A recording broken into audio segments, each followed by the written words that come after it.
So when black women get mad that people are calling them whores and hair hats, stop fucking random dudes and wearing weaves. You wouldn't have the title. But instead, you get mad at the title. You get mad at the generalization. But guess who you don't get mad at? Every time you watch a television show and it's a dark-skinned woman like yourself and she's overweight and yelling. You don't get mad that every time you watch a television show, whenever you walk up to a customer service counter, she's a dark-skinned woman like yourself, dark-skinned, yelling and being rude. You've never called any one of those television stations, and I can say this with a supreme confidence. You've never called one of those television stations and said, hey, I think it's kind of fucked up that every woman that looks like me, when I look at them on the television, she's fat and loud. I bet you've never done that. And every time the woman's supposedly sexy and cute black woman, it's one of the mixed ones. You're Amber Rose. Yeah, you're Amber Roses.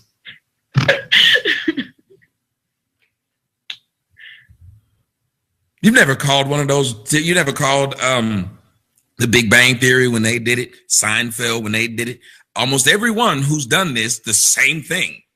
Hell, matter of fact, did you see the preview to Ghostbusters?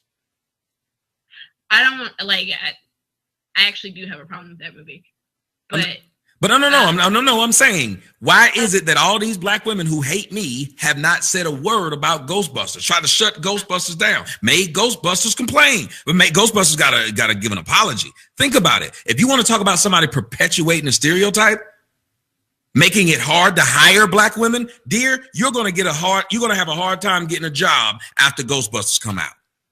Wait a minute. There are people who are actually complaining about Ghostbusters to the whoever putting it out. There are. No, there are people like me who pointed it out. My point is people like you who look like the character. You should be offended. The people that were offended were actually the fans of Ghostbusters. Thank you. Usually men that were born Thank you. in the 80s, whatever it is. I'm not trying to be funny, dear. You from what I saw of you, you're a bit maybe on the overweight side and you're dark skinned. They don't purport you on movies like you're educated, as you're saying you are. Precious, how educated was she? How educated was Precious' mom? You want me to keep going? Women who look like you are not portrayed as you said you are, educated and sweet. Every Eddie Murphy comedy. Right, every Eddie Murphy comedy. No, I am fully aware of this. Black women in general. Wait. But you guys are fully aware of it, but you believe my YouTube videos are putting fuel to the fire, but not any of these endless shows? You were somebody I could actually get in touch with. That's how we affect change, by going after the black guy who's doing it, not the white people who are doing it. I got it. Black men, what you just realized is everything I've been telling you. When your black ass is getting somewhere doing something, they will stand up to stop your black ass. They don't like to see you. No, it was because you responded. No. I'm saying you said, but there are white dudes who literally are on YouTube right now who are making fun of black women who make those racial jokes. That's all they do. They will do skits and hire a black girl to come on their skit to act that way. Look at the damn. You don't know why? I mean, think about it. Shouldn't that be something they would be against? That they're being portrayed as being violent? Yeah. So why are there no pickets to this? I don't know. Well, I can tell you why. I know. You don't picket things that you agree with and like. Just like black men aren't picketing every time they get portrayed in a movie as having a big dick. You're not going to see a bunch of black dudes out there that's fucked up. So if you don't see any black women complaining about being portrayed as violent, you cannot pretend that black women aren't violent.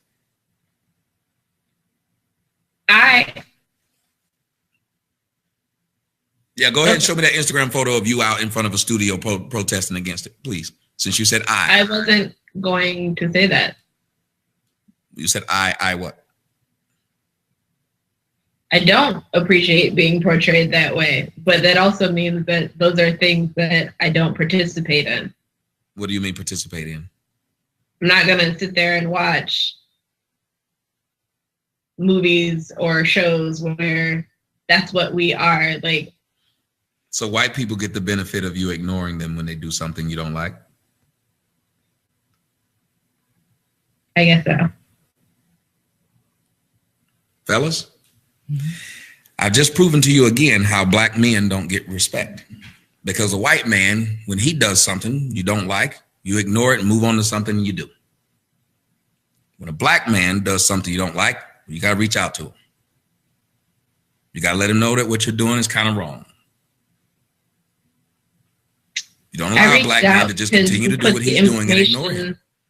No. Seriously, I've asked people several times, I'm just a small guy. Why not ignore me? And they will not be able to do that small thing, which is ignore this thing that you think is BS. Why? It goes back to what I said earlier.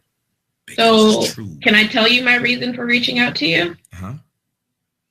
Because you very easily put out an avenue to reach out to you. Like I said in my email, and when you replied to me, I didn't expect for you to get back to me that quickly or really at all. Every email, every movie, every television show, every Walmart, every Costco has a number or email in which you can reach out to them, just like how I put one out there.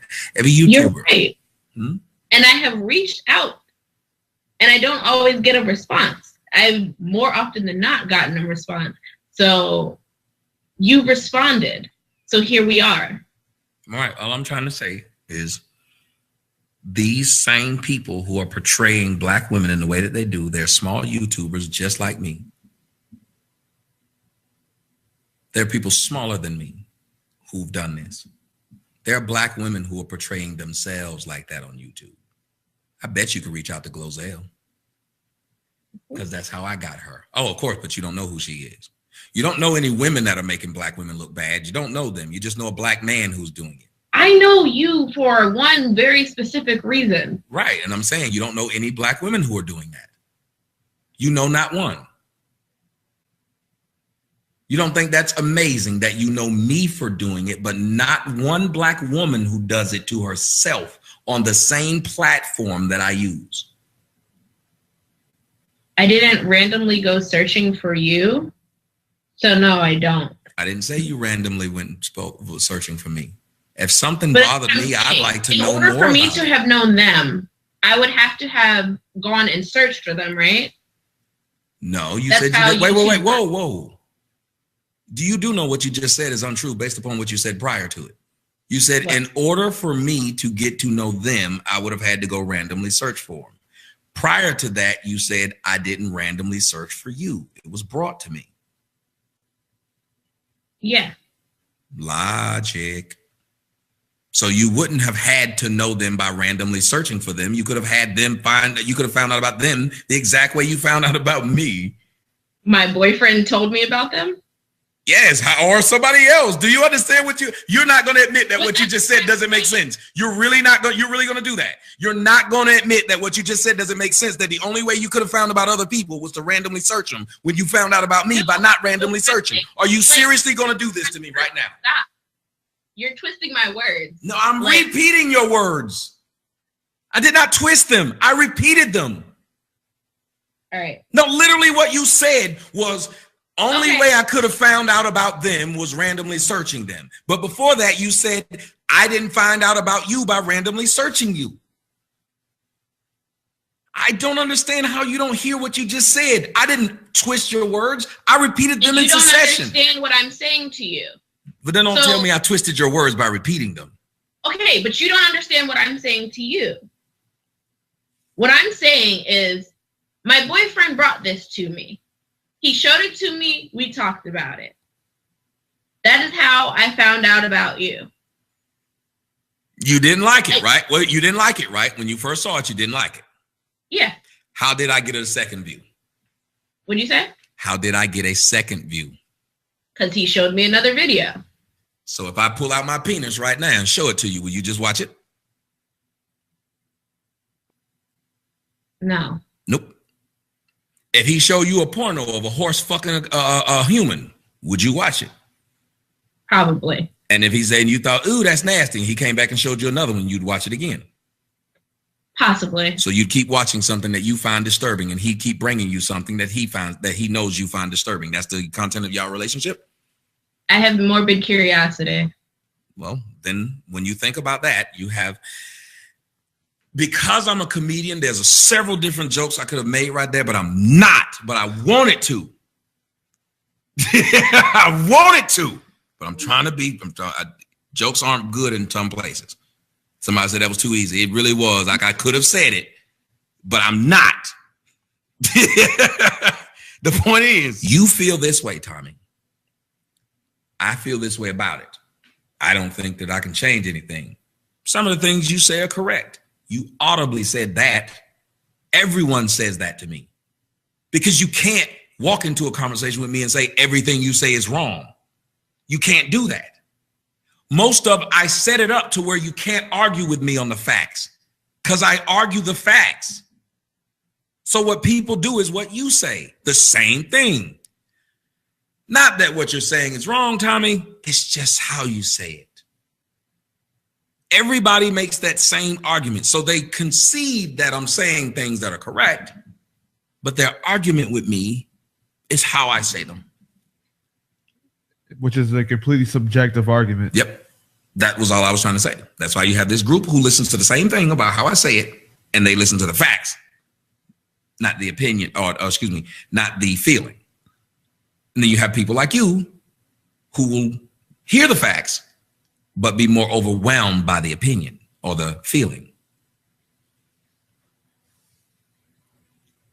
The fact is, everything I said to you about you, whether it's you share it with the world or you just do it, is a fact.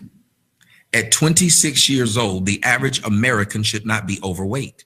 But at 26 years old, the average American is overweight.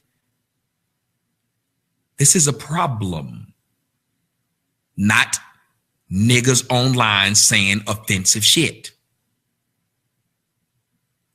But you and I aren't talking about a real problem.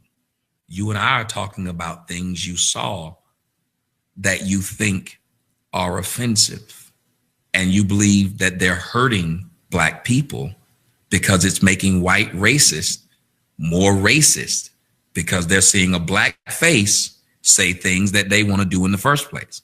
I'm putting fuel on the fire.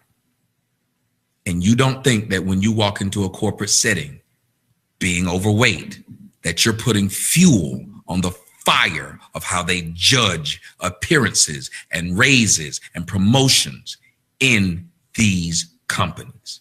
Because if you looked at the stats and you've looked at this, looked at how they do it, they actually do give out raises to women on how they look. Women have complained about that. Feminists have. Mm-hmm. But if we know something exists, why are we not trying to educate the people below us to not fall into the same damn thing that we're in? Do you know that some of them white people could just be a smart ass? Because I know white people like making fun of fat people. If you've ever been in a white school, that's one of their mainstays. Look at their jokes. Look at their sitcoms. It's always about somebody fat. So if you're getting them treating you like that, it could be that. But we wouldn't admit that because that's something we're suffering from. So we'll say it's just because of something else that I can't change, like my skin color, not the thing that I can change, which is my weight. Or my attitude. Or my attitude, yep. That's why I have a problem with talking to Black women. Black women say they get weaved because Black men like white women's hair and everybody else's hair, so we're trying to compete with white women. And then when we say right behind that, well, the reason we're not choosing you isn't because of your hair, it's because of your attitude. Well, go on and get you a white woman then. Hold on. So you're willing to glue hair in your head and use the excuse of we're making you do it. But when it comes to your attitude, you won't stop and say, well, we'll change that too, since that'll make you happy. Why is it you never hear this group of Black women saying we'll change our attitudes to make Black men happy so we can prove to Black men that you're not choosing us or staying with us, not because of our attitude, but it's because you're dicks and you like to walk off from women and leave them with their kids? Because Black women can't. They're married to this fucked up attitude that they have. They're married to it. They're married to I don't need a man. They're married to it. They love it. They love being portrayed with an attitude because they don't complain about it. You don't see them going around picketing the black women getting portrayed as loud or strong or fighting at the club. You never see black women boycotting this. Why? Dear, if negative images of black women were so bad and they boycott, why aren't they not boycotting whenever black women are being shown as watch what you say to one of them because they will knock you the fuck out? Why is that not one that black women are against?